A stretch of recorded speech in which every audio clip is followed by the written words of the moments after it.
Hello and welcome to episode 61 of the Fish Tank.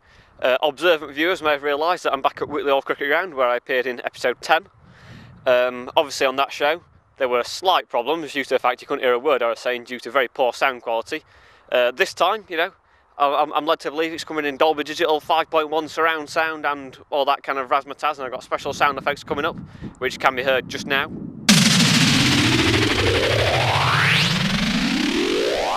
And again now, and of course not forgetting now.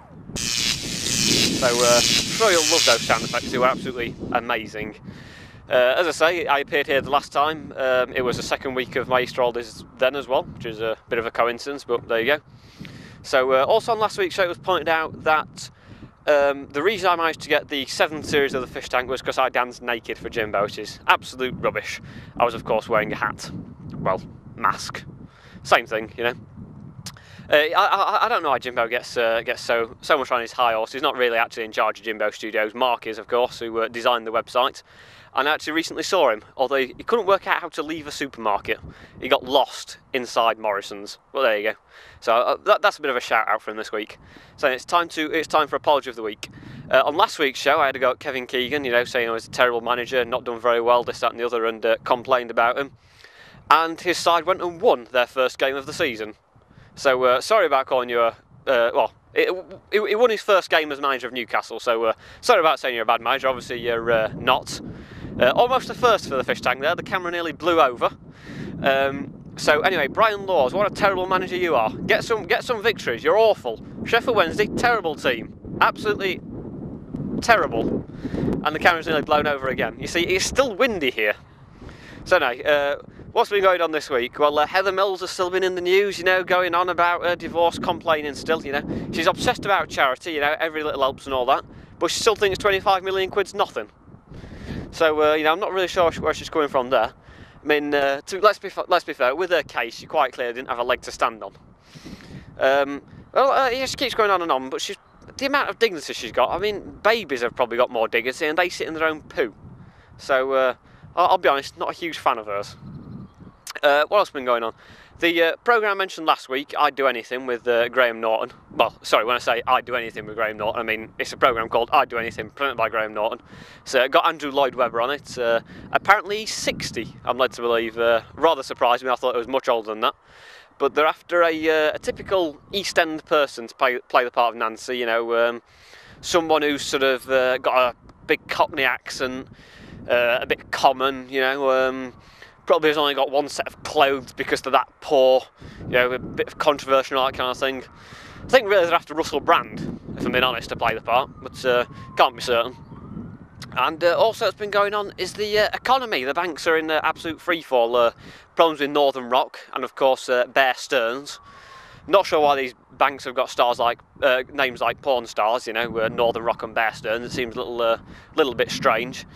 It's a problem with the pound sterling, which actually I suppose pound sterling sounds like what you'd do to someone called Sterling in a porn film, possibly. But there you go. It's a lot of problems. Northern Rock are the government's trying to consolidate Northern Rock and make it a lot better and manageable, and they've sort of made it a lot better by making sure 3,000 people lose their jobs who work there. It's perhaps not great, but there you go. So it's on to Celebometer. As we're at a cricket ground, who would we like? Well, no one to do with cricket. All I'll say is Abby Titmus, Pamela Anderson, Paris Hilton, all stars of homemade celebrity sex video scandals. A fourth name has appeared this week, Paul Jewell, manager of Derby County, former manager of Wigan, former manager of Sheffield Wednesday, has apparently filmed his own homemade sex tape with a former mistress. It was filmed about 6 years ago. He was in charge of Wigan. I suppose you could say, having managed, you know, Bradford City, Sheffield Wednesday, and Wigan, he could himself be classed as a Northern Rock and all that.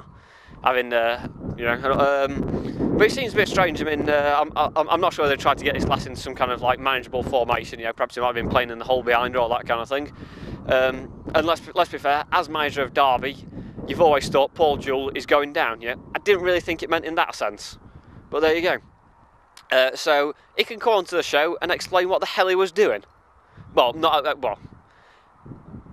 What, as a football manager of a Premier League team who tells his players not to get involved in controversy, why has he gone and done that? Explain yourself on this show, but don't do a porn type thing on this show. We don't want it.